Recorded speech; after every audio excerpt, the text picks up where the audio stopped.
তো আমি এতিয়া আন এটা ক্ৰিয়া প্ৰতিক্ৰিয়া সম্পৰ্কে আলোচনা কৰিম যেটো কোৱা হয় পৰভক্ষিতা বা প্ৰিডেশ্যন।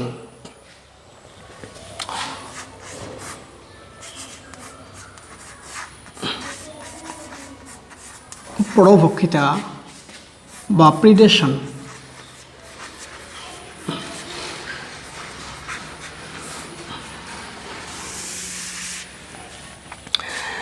সো আমি অলৰেডি পৰজীৱিতা সম্পৰ্কে আলোচনা কৰিছিলোঁ আৰু পৰজীৱিতাত আমি পাইছিলোঁ যে যি দুটা জীৱৰ মাজত ক্ৰিয়া প্ৰতিক্ৰিয়া সম্পন্ন হয় তাৰে ভিতৰত এটা লাভৱান হয়, আমি এটা প্লাছ সাইন দিছিলোঁ, আৰু যেটো ক্ষতিগ্ৰস্ত হয় তাৰ কাৰণে আমি এটা মাইনাছ সাইন দিছিলোঁ। সো পৰভক্ষিতা বা প্ৰিডেশ্যন এই পৰজীৱিতাৰ নিচিনাই এটা ক্ৰিয়া প্ৰতিক্ৰিয়া, কিন্তু অলপ ডিফাৰেন্স আছে। সো পৰভক্ষিতাৰ ক্ষেত্ৰতো এটাই লাভৱান হয় আৰু এটাৰ ক্ষতিগ্ৰস্ত হয়। তেনেহ'লে আমি এটাৰ ক্ষেত্ৰত প্লাছ সাইন দিম, আৰু যেহেতু এটাৰ ক্ষতিগ্ৰস্ত হয় আমি তাৰ ক্ষেত্ৰত এটা মাইনাছ সাইন দিম, আৰু ইয়াৰ নাম দিম পৰভক্ষিতা। পৰভক্ষিতা। কিন্তু এটা কথা মনত ৰাখিবা যে পৰজীৱিতা আৰু পৰভক্ষিতা দুয়োটাই যেহেতু একেই প্ৰকাৰৰ ক্ৰিয়া প্ৰতিক্ৰিয়া, so both are similar kind of interaction, কিন্তু ইয়াতে অলপ পাৰ্থক্য আছে। যে পৰজীৱিতাৰ ক্ষেত্ৰত কিন্তু কোনোদিনে পৰজীৱীয়ে তাৰ পোষক দেহক মাৰি নেপেলায়, হত্যা নকৰে, কিন্তু পৰভক্ষিতাৰ ক্ষেত্ৰত এটাই আনটোক হত্যা কৰে, কিল কৰে বা কনজিউম কৰে। এইখিনি হ'ল পাৰ্থক্য। যদিও আমি ক্ৰিয়া প্ৰতিক্ৰিয়াৰ ক্ষেত্ৰত একে ধৰণৰ চিম্বল ব্যৱহাৰ কৰিছোঁ যে এটা অলৱেজ বেনিফিটেড আৰু আন এটা অলৱেজ হাৰ্মড, কিন্তু পাৰ্থক্য আছে। পৰজীৱিতাৰ ক্ষেত্ৰত এটাই আনটোক কেতিয়াও কিল নকৰে বা হত্যা নকৰে বা ডাইৰেক্টলি কনজিউম নকৰে, কিন্তু in case of the predation one living organism it consumes or kills the other living organism বা লিভিং বিং। চ' ইয়াতে যি দুটা জীৱ একেলগে থাকে, আমি আগত ডেফিনেশ্যনটো লিখি লওঁ।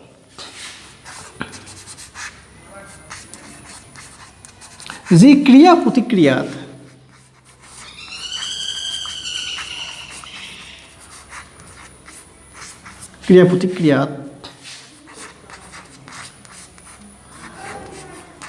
এটা জীৱই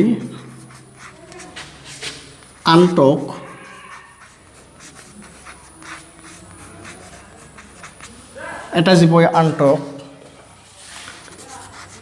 সম্পূৰ্ণভাৱে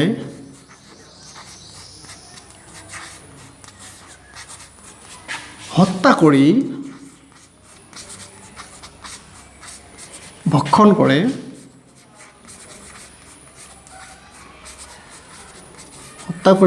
কৰে, সেই ক্ৰিয়া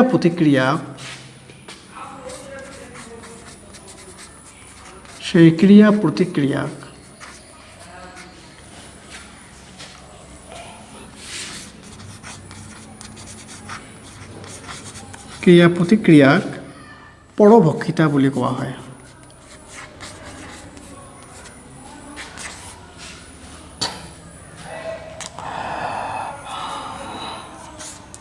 পৰভক্ষিতা বা প্ৰিডেশ্যন বোলে। সো প্ৰিডেশ্যন বা পৰভক্ষিতা যেনেকুৱা এটা বাঘে এটা হৰিণক ধৰি খায়, তো এইটো এটা পৰভক্ষিতাৰ উদাহৰণ। তো ইয়াতে দুটা জীৱ জড়িত আছে, এটাই আনটোক ধৰি খায়। তো যি লিভিং অৰ্গেনিজম বা যি জীৱটোৱেই আন এটাক ধৰি খায় সেইটোক কোৱা হয় পৰভক্ষী বা প্ৰিডেটৰ, আৰু যাক ধৰি খায় তাক কোৱা হয় চিকাৰ বা প্ৰে। তেনেহ'লে এই পৰভক্ষিতা যিটো সম্পৰ্ক,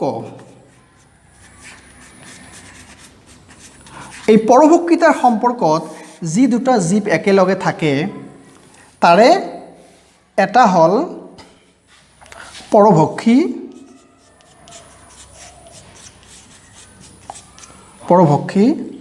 একচুৱেলি দীৰ্ঘইকাৰ হ'ব, পৰভক্ষী,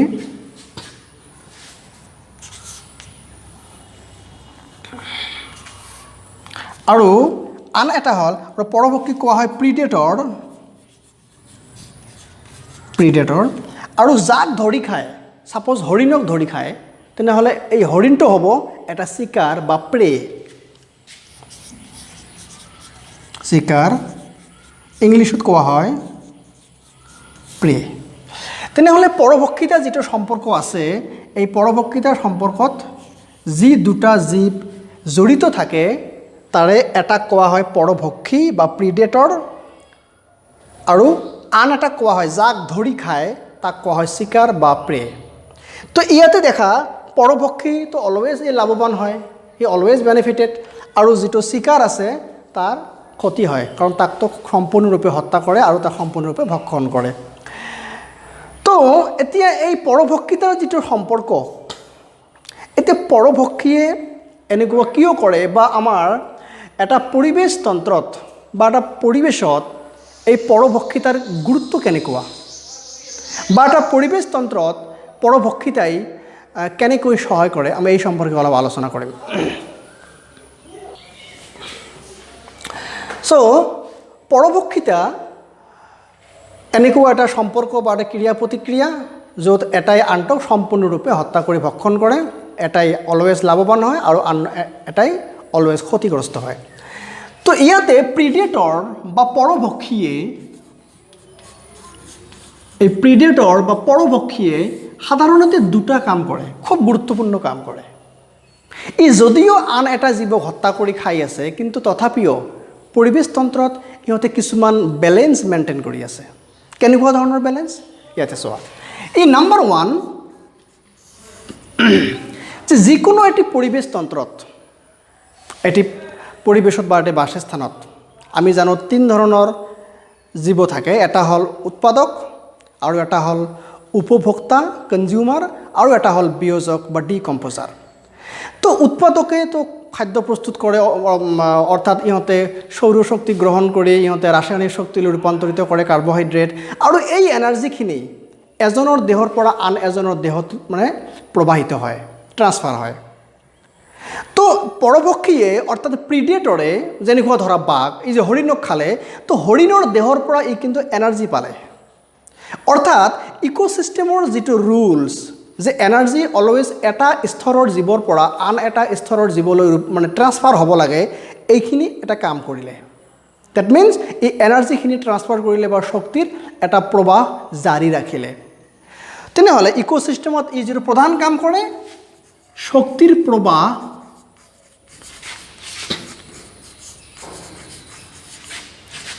প্ৰবাহ বজাই ৰাখে শক্তিৰ প্ৰবাহ বজাই ৰাখে মই আকৌ ৰিপিট কৰিছোঁ যে পৰভক্ষীয়ে যেতিয়া কোনো এটা বেলেগ প্ৰাণীক ভক্ষণ কৰে এই ভক্ষণৰ যোগেদি নাম্বাৰ 1 কোনটো কাৰ্য সমাধা কৰে যে শক্তিৰ প্ৰবাহ যেটো আছে এইটো সম্পন্ন কৰে যেনেকুৱা ধৰা আমাৰ সেউজীয়া উদ্ভিদবিলাকে খাদ্য প্ৰস্তুত কৰে আৰু এইবোৰক ধৰা গৰুৱে খায় ছাগলীয়ে খায় ইহঁতে এনাৰ্জি পায় সেউজীয়া উদ্ভিদৰ পৰা আৰু ইহঁতক যদি বেলেগ যদি কোনো প্ৰাণী খায় তেনেহ'লে ইহঁতে আকৌ এই গৰু ছাগলীৰ বা হৰিণৰ পৰা এনাৰ্জি পাব তাক আকৌ যদি কোনোবাই খায় ই আকৌ তাৰ পৰা এনাৰ্জি পাব এনেকৈ এনাৰ্জিৰ এটা প্ৰবাহ থাকে আমি এইবিলাক বস্তু নেক্সট চেপ্টাৰত আলোচনা কৰিম এনাৰ্জি কেনেকৈ ট্ৰান্সফাৰ হয় সো যিকোনো এটা ইকোচিষ্টেমত এটা স্তৰৰ জীৱৰ পৰা আন এটা স্তৰৰ জীৱলৈ শক্তিৰ সদায় প্ৰবাহ হয় তো এই যে যিকোনো প্ৰিডেটৰ বা যিকোনো পৰভক্ষীয়ে এটা প্ৰাণীক যে ভক্ষণ কৰে এই ভক্ষণৰ মাধ্যমেদি শক্তিৰ প্ৰবাহটো বজাই ৰাখে 1 নম্বৰ আৰু 2 নম্বৰে আন এটা কাৰ্য সমাধা কৰে যে যাক ধৰি খায় চিকাৰ মানে প্ৰে এই চিকাৰ বা প্ৰেৰ জনসংখ্যাটো নিয়ন্ত্ৰণ কৰে তো আমি এইটো লিখি লওঁ আমি পিছত এটা এক্সাম্পল লৈ আলোচনা কৰিম কেনেকৈ জনসংখ্যাটো নিয়ন্ত্ৰণ কৰে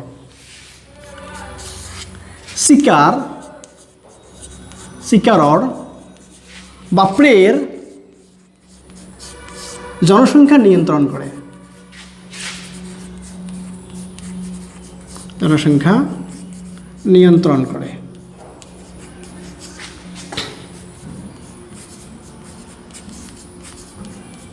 বাস এতিয়া জনসংখ্যাটো কেনেকৈ নিয়ন্ত্ৰণ কৰে সাপোজ ধৰি লোৱা যে আমাৰ ইয়াতে এখন গ্ৰাছলেণ্ড আছে ঘাঁহনি আমি সাপোজ ইয়াতে কেইটামান ছাগলী এৰি দিলোঁ বা আৰু বেলেগ কিছুমান আমি তৃণভোজী প্ৰাণী আমি ইয়াতে এৰি দিলোঁ। চ' তৃণভোজী প্ৰাণী কি কৰিব?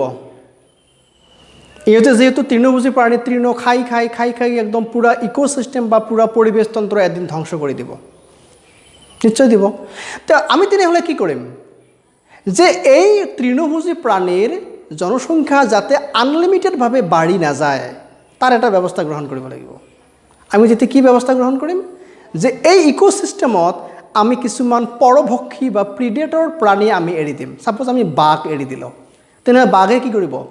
তৃণভোজী প্ৰাণীক ভক্ষণ কৰিব আৰু তেতিয়া তৃণভোজী প্ৰাণীৰ জনসংখ্যাটো নিয়ন্ত্ৰণত থাকিব। তেতিয়া আমাৰ আনলিমিটেড বা আনকণ্ট্ৰলভাৱে যাতে ইহঁতে বাঢ়ি যাব নোৱাৰে, তেতিয়া কি হ'ব? পৰিৱেশখিনি আমাৰ ৰক্ষা পৰিব।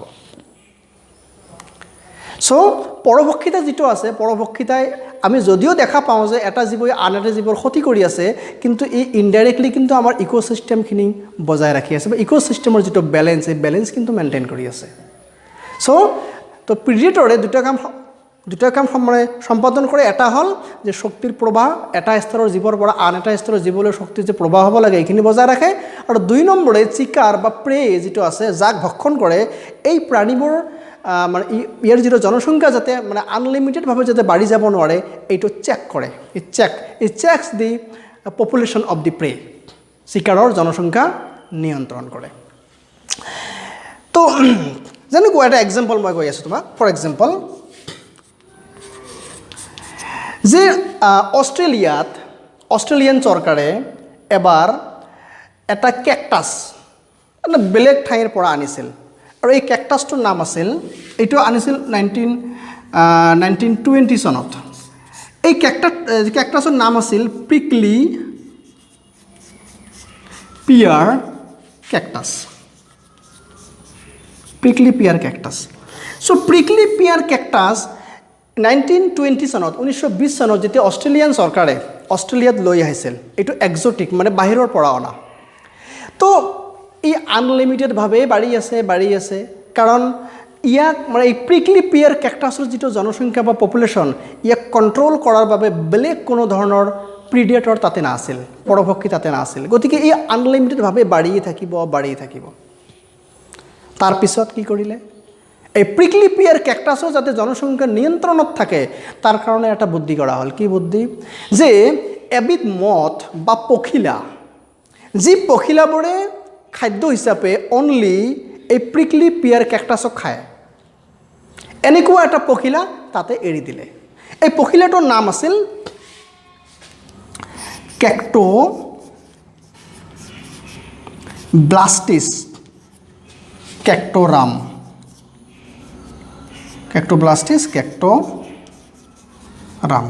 চ' কেক্টোব্লাষ্টিছ কেক্টোৰাম ই এবিধ মথ বা পখিলা যিয়ে অনলি কেৱল এই প্ৰিকলি পিয়াৰ কেকটাছক খাদ্য হিচাপে গ্ৰহণ কৰে। দে অনলি ফিড, ইহঁতে কেৱল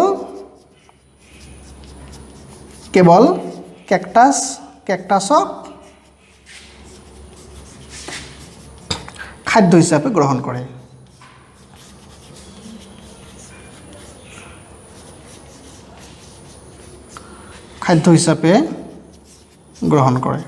চ' ইয়াতে চোৱা যে প্ৰিকলি পিয়াৰ কেকটাছ ই যিহেতু আনলিমিটেডভাৱে বাঢ়ি আছে, গতিকে তাৰ যিটো জনসংখ্যা এইটো কণ্ট্ৰল কৰাৰ বাবে আমি কি কৰিলোঁ, বা অষ্ট্ৰেলিয়ান চৰকাৰে কি কৰিছিল, এই কেক্টোব্লাষ্টিছ কেক্টোৰাম নামৰ এবিধ পখিলা তাতে এৰি দিছিল, আৰু এই পখিলাবিলাকে কেৱল এই কেকটাছক খাদ্য হিচাপে গ্ৰহণ কৰে, কেকটাছ খায়।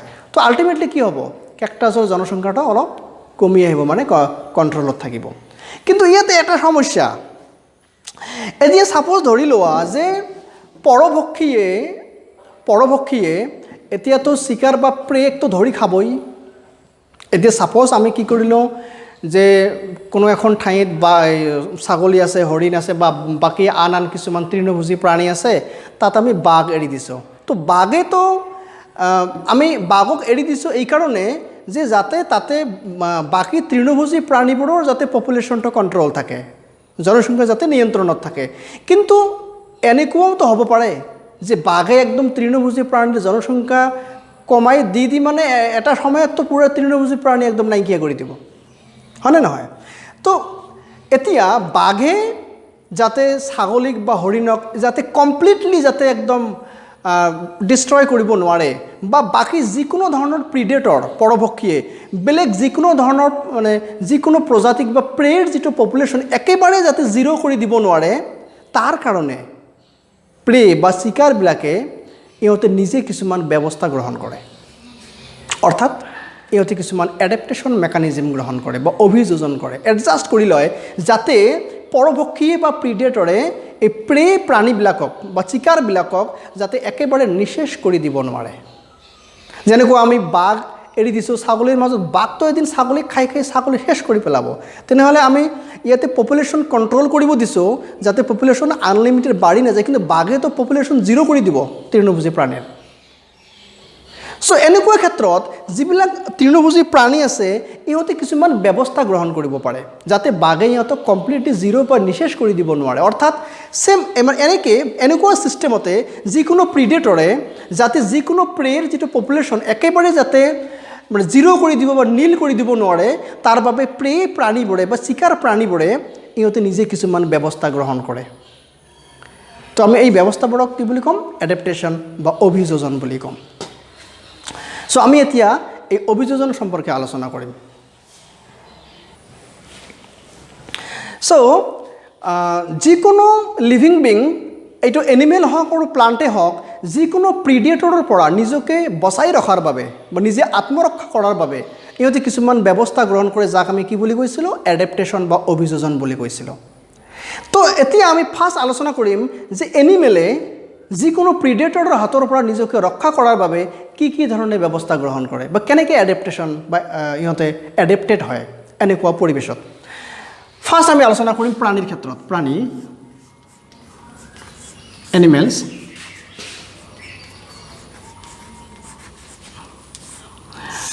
সো প্ৰাণীয়ে বা যিকোনো এনিমেলছে যিকোনো প্ৰিডেটৰ বা পৰভক্ষীৰ হাতৰ পৰা নিজকে ৰক্ষা কৰিবৰ বাবে দুটা ব্যৱস্থা গ্ৰহণ কৰে তাৰে এটা হ'ল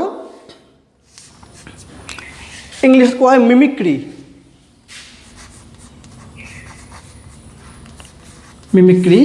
আমি অসমীয়াত ভেঙুচালি মৰা বুলি ক'ব পাৰোঁ ভেঙুচালি কৰা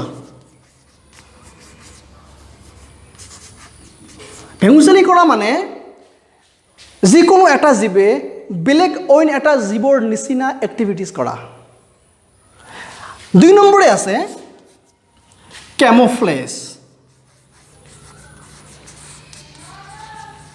কেমোফ্লেজ অসমীয়াত কোৱা হয়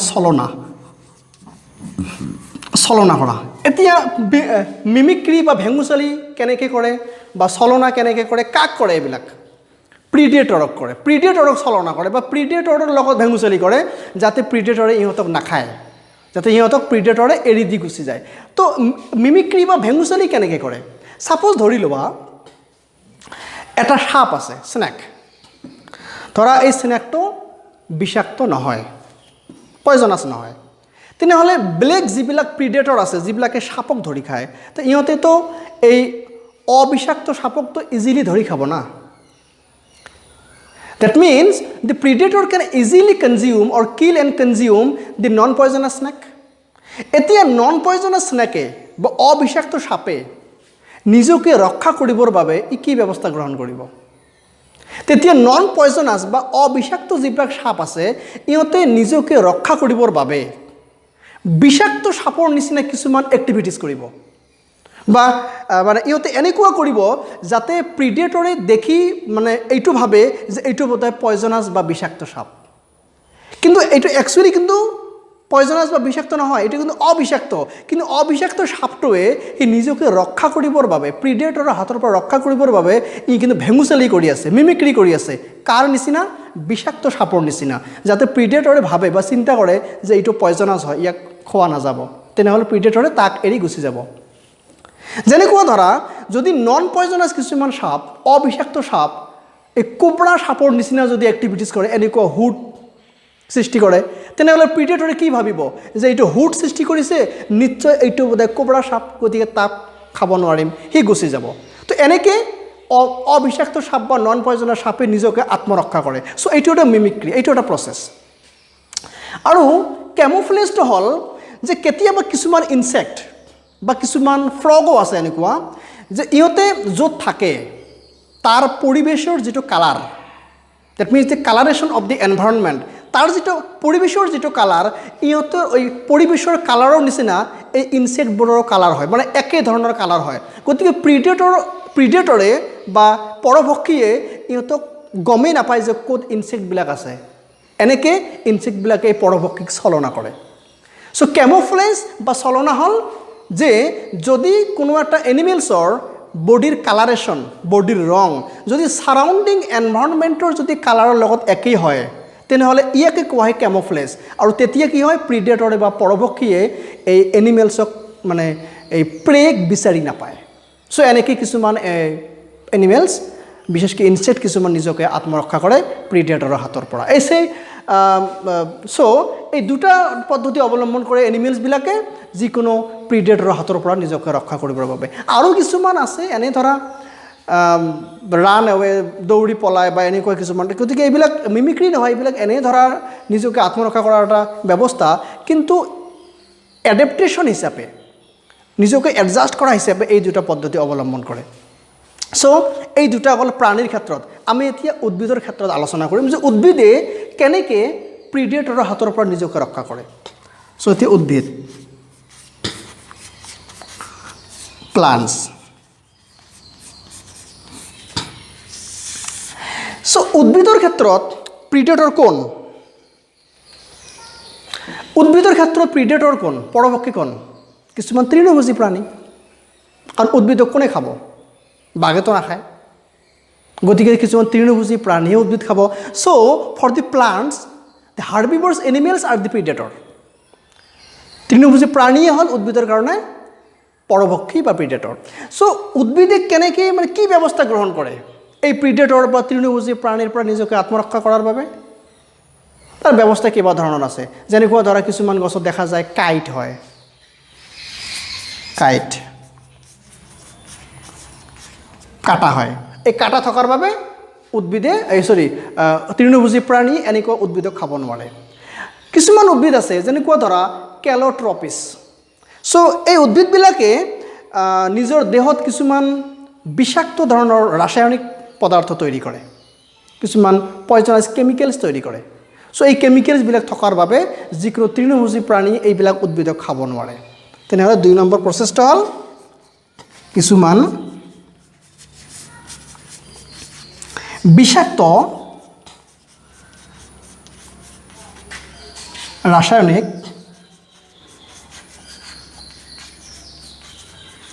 পদাৰ্থ তৈৰি কৰে।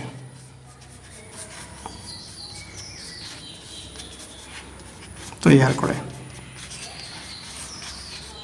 সো এনেকৈ উদ্ভিদে নিজকে আত্মৰক্ষা কৰে। সো আমি আজি এইখিনি লাষ্ট আলোচনা কৰিলোঁ। আমি ইয়াৰ পিছত